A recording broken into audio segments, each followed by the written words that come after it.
नीम तिगाड़ा काम बिगाड़ा। तीन बहुओं के रवैये से सासू माँ बहुत परेशान थी। दरअसल बात ये थी कि तीनों बहुओं में किसी बात को लेकर अनबन हो गई थी। तब से ही तीनों एक दूसरे से मुंह फुलाए रहती थी। ना कोई सीधे मुंह किसी से बात करती, ना किसी का कहना मानती। पड़ोसी भी इस बात को जानते थे और जाने कैसे कैसे बातें भी करते। इसीलिए सासू माँ ने तीनों बहुओं को तुरंत अपने कमरे में बुलाया। मैं कई दिनों से देख रही हूँ, तुम तीनों अलग अलग सारे काम कर रही हो। ये सब नहीं चलेगा, तीनों को मिलकर ही काम करना पड़ेगा। सास की बात सुनकर एकदम से बड़ी बहू बोल उठती है। नहीं मम्मी जी, मैं इन दोनों के साथ कुछ नहीं कर सकती। मैं इस घर की बड़ी बहू हूँ, फिर भी ये मेरा कहना बिल्कुल भी नहीं मानती। अरे जेठानी जी, जानबूझकर मुझे डबल काम करवाती है आप। और छोटी मुझसे टेढ़े मुंह ही बात करती है। इन दोनों के बीच हमेशा सैंडविच बन जाती है मेरी, और मैं हमेशा आलू की तरह बीच में मसली जाती हूँ। मम्मी जी, इन दोनों को लगता है कि मैं छोटी हूँ तो इनके पैरों तले दब जाऊंगी, लेकिन नहीं, मेरा भी उतना ही अधिकार है जितना इन दोनों का है। बड़ी आई दोनों मेरी चुगली करने के लिए, मुझे क्या कम समझ रखा है। तीनों बहू एक दूसरे से बहस करने लगती है और सास दोबारा ये देखकर टेंशन में आ जाती है और सबसे कहती है, चुप हो जाओ, अब से तुम तीनों सारे काम एक साथ करोगी।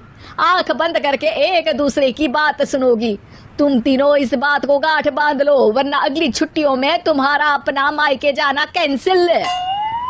सास की बातें सुनकर डर के मारे तीनों हामी भर देती हैं। जी मम्मी जी, मैं समझ गई। हाँ मम्मी जी, जैसा आप कहें, आप जो कहेंगे मैं वही करूंगी।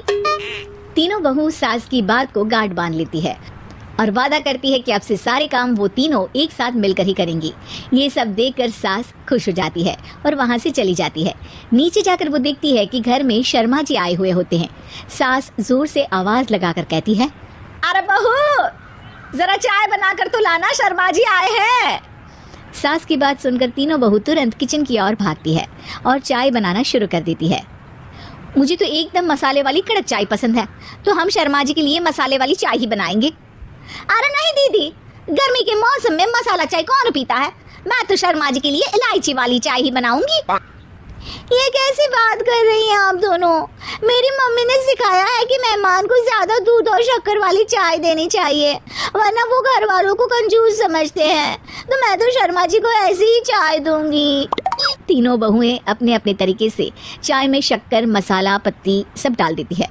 उबलने के बाद तीनों मिलकर चाय बाहर लेकर जाती है और शर्मा जी और सासू माँ को देती हैं।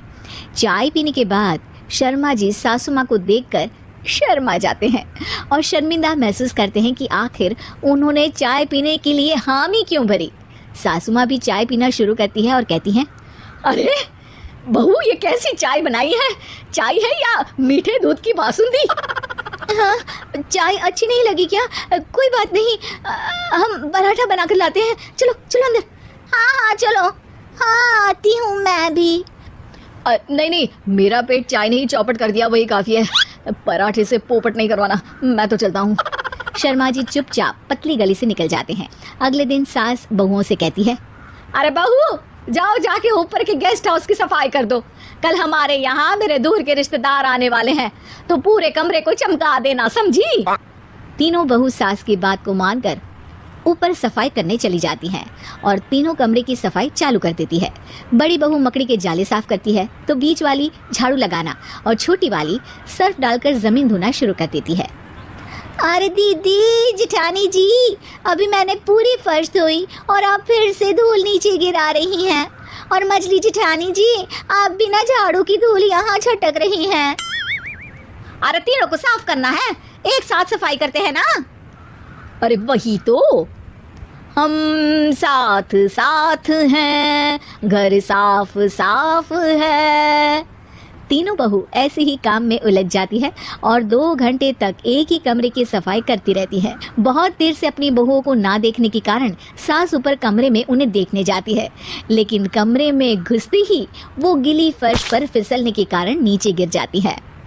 ओरी मोरी मैया, हड्डी मरोड़ के रख दी। आए, मेरी तो कमर ही टूट गई रे। तीनों बहुएं सास को उठाती हैं और बिस्तर पर सुला देती है। अरे मेरे हाथ पैर दर्द कर रहे हैं, दबा दो, आराम मिलेगा। हाँ जी माँ जी। अरे जी माँ जी, जी माँ जी। और तीनों बहुएं एक साथ सास के हाथ को दबाना शुरू कर देती है।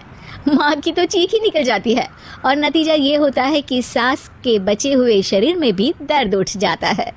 हाय राम, ये क्या कर दिया तुम तीनों ने। अरे मेरी तो किस्मत ही फूटी है कि तुम जैसी बहुएं मुझे मिली। हे भगवान, पूरे शरीर में दर्द बढ़ गया है। अब तो पता नहीं कि चल भी पाऊंगी या नहीं। माफ करो, मुझे गलती हो गई मुझसे कि तुम तीनों को एक साथ काम करने के लिए बोला।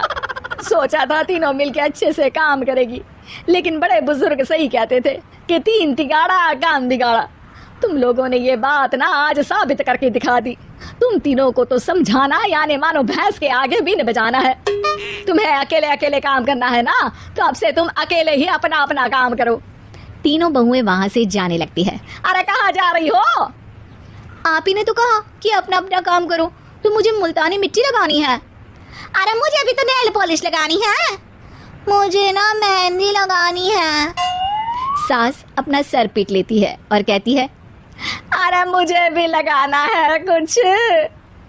क्या माँ जी? क्या माँ जी? क्या माँ जी? तुम्हारे घर वालों को फोन तुम्हारी हरकतें बताने के लिए।